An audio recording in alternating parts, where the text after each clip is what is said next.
আমি যখন প্রথম ফেসবুক আইডি খুলি, তখন দেখতাম আমার ফ্রেন্ড লিস্টে থাকা একটা ছেলে প্রতিনিয়ত স্যাড স্টোরি দিত। তখন আমি মনে ভাবতাম, একটা ছেলে মানুষ, তারও এত কষ্ট! প্রতিনিয়ত তার এমন স্টোরি দেখে একদিন আমি তাকে মেসেজ করলাম, "কি হয়েছে আপনার?" সে উত্তরে আমাকে বলল, "তেমন কিছু না আপু।" ছেলেটির নাম তানভীর। এরপর থেকে সে প্রতিনিয়ত আমাকে নক দিত। প্রতিদিন একটু করে তার সাথে আমার কথা হয়।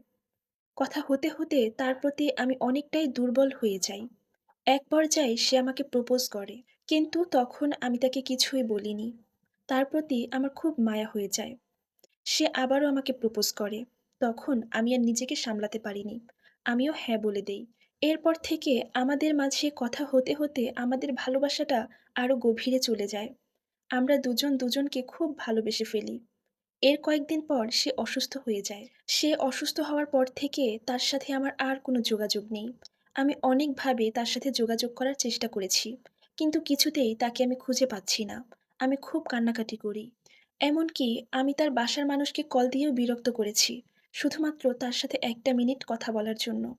যাই হোক, এভাবে দেখতে একটা মাস পার হয়ে গেল। তার সাথে আমার কোনো কথা হয়নি। এরপর সে যখন সুস্থ হয়, আমি তখন জানতে পারি তার সাথে তার খালাতো বোনের সম্পর্ক। এই কথাটা শুনে আমি ভীষণ কষ্ট পাই এবং একরাশ অভিমান নিয়ে তার সাথে আমার সম্পর্কটা আমি নিজেই ভেঙে ফেলি। এভাবে ৪-৫ বছর তার খালাতো বোনের সাথে তার সম্পর্ক ছিল। কিন্তু একদিন হুট করে তার খালাতো বোনের বিয়ে হয়ে যায়। ব্যাস, তখন থেকে সে আবারও আমাকে খুঁজতে শুরু করে। খুঁজতে এক পর্যায়ে সে আমাকে পেয়েও যায়। সে তখন আমাকে বারবার টেক্সট দিচ্ছিল। আমি কোনো রেসপন্স করছিলাম না। এরপর সে আমাকে অনেকবার কল দিচ্ছিল। এক পর্যায়ে আমি তার কল ধরতে বাধ্য হই। তখন সে আমাকে বলে সে আবার নতুন করে আমার সাথে সম্পর্ক কন্টিনিউ করতে চায়। সে অনেক বড় ভুল করে ফেলেছে। আমি যেন তাকে মাফ করে দেই। তখন আমি মনে ভাবতে থাকি, মানুষ মাত্রই তো ভুল হয়। সে যেহেতু ভুল করে তার ভুল বুঝতে পেরেছে, তাকে আমি ক্ষমা করে দেই। আর তাছাড়া আমি তো তাকে ভালোবাসি। আবার আমাদের সম্পর্কটা কন্টিনিউ করলাম। আমরা আবার দুজন দুজনকে ভালোবাসতে শুরু করি। এর মধ্যে হঠাৎ করে একদিন তার মা মারা যায়। এই কথাটা সে আমাকে বলে নাই। কিন্তু যখন আমি জানতে পারি তখন তার প্রতি আমার আরো অনেক বেশি মায়া হয়। কারণ এই পৃথিবীতে এখন তার বাবা, মা, ভাই-বোন কেউ নেই। শুধুমাত্র আমি ছাড়া তার কেউ নেই। এই পৃথিবীতে যখন তার কেউ ছিল না, তখন তার দুবেলা দুমুঠো খাবার খেতেও খুব কষ্ট পেতে হতো।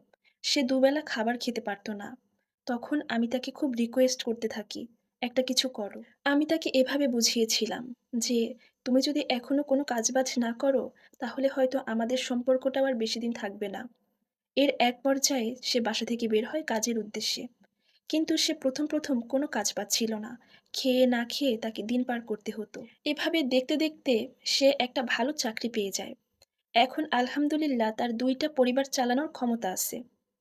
কিছুদিন পর সে অসুস্থ হয়ে যায় এবং জানতে পারি তার ব্লাড ক্যান্সার হয়েছে। আমি তখনও তার হাত ছেড়ে যাইনি। আমি ভেবেছিলাম, যেই মানুষটাকে আমি ভালোবেসেছি, তার সাথে একদিনের জন্য হলেও সংসার করব।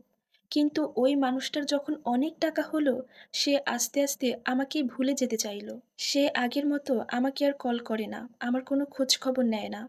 এদিকে আমার পরিবার থেকে আমাকে বিয়ের জন্য চাপ দিচ্ছিল। শুধুমাত্র তার কথা চিন্তা করে আমি অনেকগুলো ছেলেকে রিজেক্ট করেছি। এবং এক পর্যায়ে সাহস করে বাবাকে বলেই ফেললাম, "বাবা, আমি একটা ছেলেকে ভালোবাসি।" আমার এই কথা শুনে বাবা বললেন, "ঠিক আছে। তুমি ওই ছেলেকে আমাদের বাসায় তোমাদের বিয়ের প্রপোজাল নিয়ে আসতে বলবে।" আমি এই কথাগুলো আমার বয়ফ্রেন্ডকে জানাই। সে আমাকে জানায় সে বাসায় কোনো প্রপোজাল নিয়ে আসতে পারবে না। সে চায় পালিয়ে বিয়ে করতে। আমি তখন তাকে বললাম, "দেখো, আমার বাবা তো এই বিয়েতে রাজি। তাহলে তুমি কেন পালিয়ে বিয়ে করতে চাচ্ছ?" তখন সে আমাকে বুঝালো, "দেখো, আমার তো বাবা-মা নেই। আর আমি তাই আমার পরিবারে অন্য কাউকে আমার বিয়ের ব্যাপারে কোনো কথা বলতে পারব না। আর আমি চাই না আমাকে নিয়ে কেউ কোনো কথা বলুক।" তখন আমি তার ব্যাপারটা বুঝতে পারি এবং তাকে বলি যে, "ঠিক আছে। আমরা তাহলে পালিয়েই বিয়ে করব।" আমি এমন একটা স্বার্থপর মেয়ে যে আমার বাবা-মায়ের সম্মানের কথা একটা বারও চিন্তা করিনি। আমি তার সাথে পালিয়ে যেতে রাজি হই। এর মাঝে আমার পরিবারে আমার বিয়ের অনেকগুলো সম্বন্ধ আসতে থাকে। আমার বাবা এরপর থেকে মাঝেই আমাকে বলত, "কই, তুই যাকে ভালোবাসিস সে তো আসতেছে না। আসলে তোকে সে কখনো ভালোই বাসেনি। সে কক্ষনো তোকে বিয়ে করতে আসবে না।" আমার বাবা আমার ভালোবাসার মানুষটাকে ছোট করে অনেক কথা বলত। কিন্তু সেসব আমি একদম সহ্য করতে পারতাম না।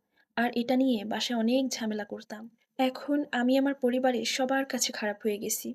এমনকি আমার আত্মীয়স্বজনদের কাছেও আমি খুব খারাপ। এভাবে দেখতে, দেখতে হঠাৎ আমাদের মাঝে বিচ্ছেদ হয়ে যায়। আমি এখন সবার কাছে খারাপ। অথচ আমার ভালোবাসার মানুষটাও আমার আর রইল না। আমি হলাম সেই অভাগী। আচ্ছা, সব পুরুষ মানুষই কি এমন? যে টাকা হলে সে তার শখের নারীকে সবার ১ম এ ভুলে যায়? আমি চাই না আমার মতো ভুল অন্য কোনো মেয়ে করুক। প্রত্যেকটা মেয়ের উচিত আগে নিজেকে ভালোবাসা, নিজেকে প্রতিষ্ঠিত করা, নিজের বাবা-মায়ের কথা শোনা। আর এই সম্পূর্ণ স্টোরিটা একটা আপুর জীবন থেকে নেয়া, যার সাথে আমার বাস্তব জীবনের কোনো মিল নেই। ধন্যবাদ।